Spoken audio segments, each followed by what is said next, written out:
Welcome to CIC Voices. I'm Tyson Witherspoon, and I'm here with Damon Weatherspoon. And before we get started, can you tell us a little bit about yourself? Well, I've been in education for 26 years total here at the Blue Springs School District for 20 years, and today I am your guest and happy to be here. All right, and today we're going to be discussing the Chiefs' current roster and some potential moves they could be making in order to improve their team. The first question I want to ask you is, where do you think Pacheco's future is on this team? Well, it's probably pretty limited, and really his future is probably just non-existent with the team as it is right now. The Chiefs have really struggled at the running back position, and Pacheco had a great rookie year. After the rookie year, some injuries have taken their toll, and really he hasn't been as effective, and there's probably some better options out there that the Chiefs will explore. Honestly, yeah, I think Pacheco's time here can be characterized as just not doing enough. I think his rookie season kind of set higher expectations that he hasn't really been achieving recently. Do you think that David Montgomery or Keaton Mitchell could potentially be a replacement? I think those would be great ideas. A lot of other starting running backs and even second-string running backs on other teams are probably an upgrade over what the Chiefs have had the last couple of years. So either one of those names would be great in a Chiefs uniform.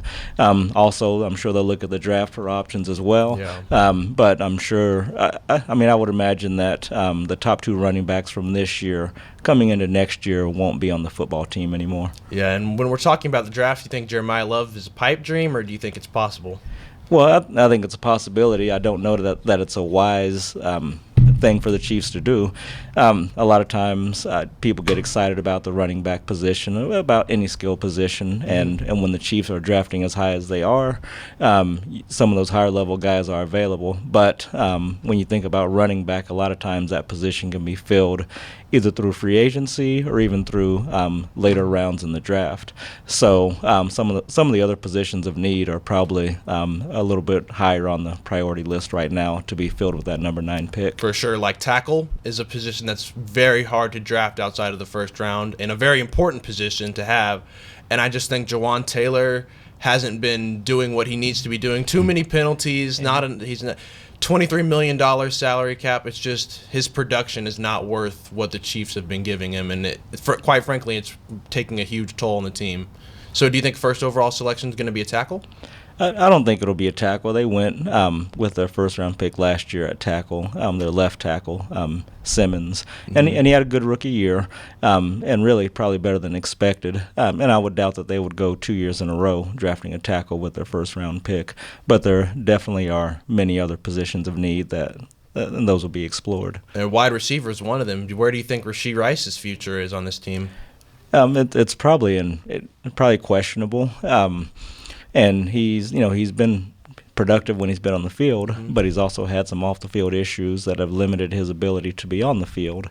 And right now, going through some issues where that ability to be on the field might be limited again with the current situation that's unfolding. So if a player is not able to play because of legal reasons or because of potential suspension reasons, it makes it hard to leave a spot for him on the team if he's not going to be able to be on the field. Yeah, and there gets to be a point, and we've seen this a lot of times, where you have to ask yourself, is this player, the trouble they bring to our team and the disruption, the chaos they bring to our organization, is their talent worth the amount of trouble that they are? We saw this with Antonio Brown. We saw this with Tyreek Hill. And when you look at those players, you look at them, they've had Hall of Fame careers, well over 1,000-yard seasons, all these touchdowns, all these receptions, and just when you compare them to Rashee Rice, it's not even comparable. And I feel like whenever he's had some standout seasons, but what his production and what he's been doing, it just isn't worth the trouble he's been bringing to this organization.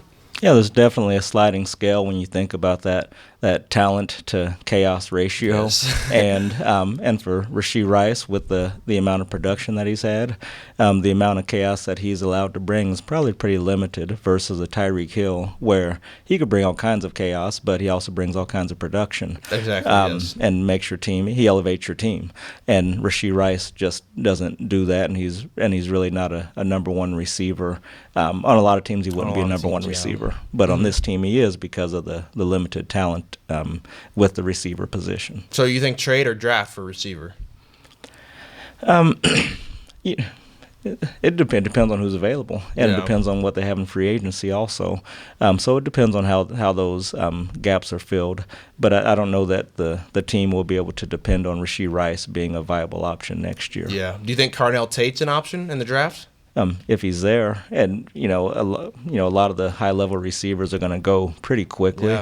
Yeah. So if someone like that is available, that's someone that would start from day one, and that's someone that the Chiefs should have a strong interest in. Yeah. And that would be a position of more need, even than running back, I would say. Yeah, for sure. Even though Jeremiah Love he is a great talent, but you could find someone that could fit that puzzle piece definitely in the later rounds of the draft. Yeah, and I feel like the Chiefs really have been missing that standout physical receiver. Like they have Xavier Worthy, and they have Rashee Rice, who, I mean, he's a good receiver. He can play, but he's not going to jump over dudes. He's not going to moss people. And I think Carnell Tate really could jump in there and start making plays like that. And I think he really could be a missing piece that this Chiefs team is needed. Do you think that next year they're going to be contending or still rebuilding? I think it probably depends on how things shake out through what players are able to acquire between free agency and the draft.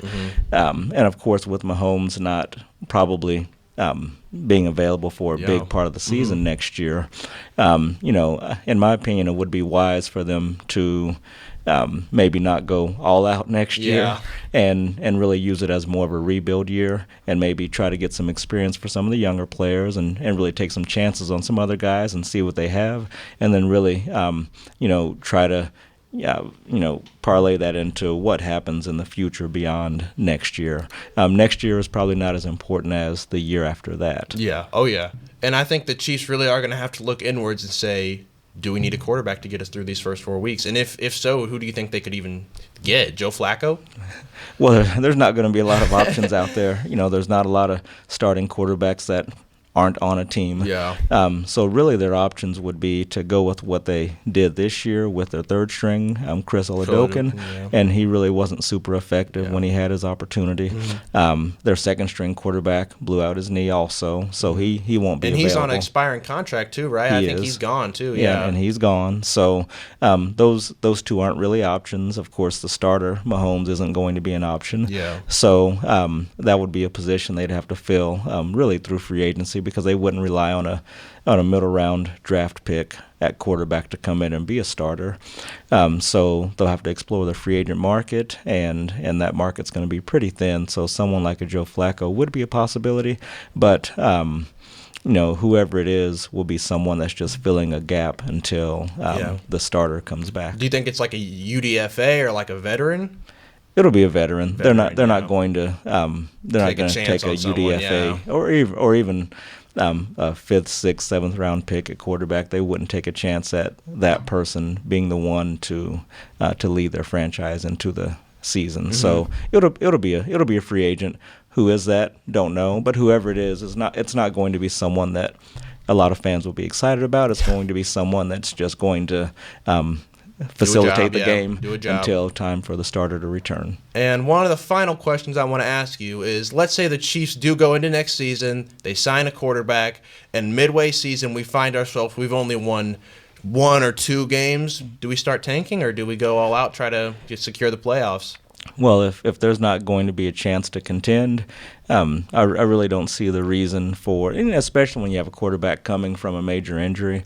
I don't know that it would be good practice to go all in and put him at risk of being hurt again. So if they start off and they have a pretty tough start, I think it would be wise to just let the season play out and really try to build up for the following season. Yeah, and I mean, Mahomes has what's called a winner's mentality, and I don't think he's going to tank on purpose or anything, but I think that if the Chiefs do find themselves only winning 1 or 2 games, I think that the momentum itself could just lead to them naturally losing games, because, I mean, that doesn't put your players in a great mindset when we've only won 1 or 2 games at the midseason. So I think that that's probably going to be what's going to happen. Or who knows? a free agent quarterback could come in and ball out, and the Chiefs could find themselves in the playoffs once again. Maybe a Super Bowl. Who knows? Anything can happen with Mahomes, right? Well, it was great having you on. Loved having you. And happy to be here. all right, CIC Voices, we're out.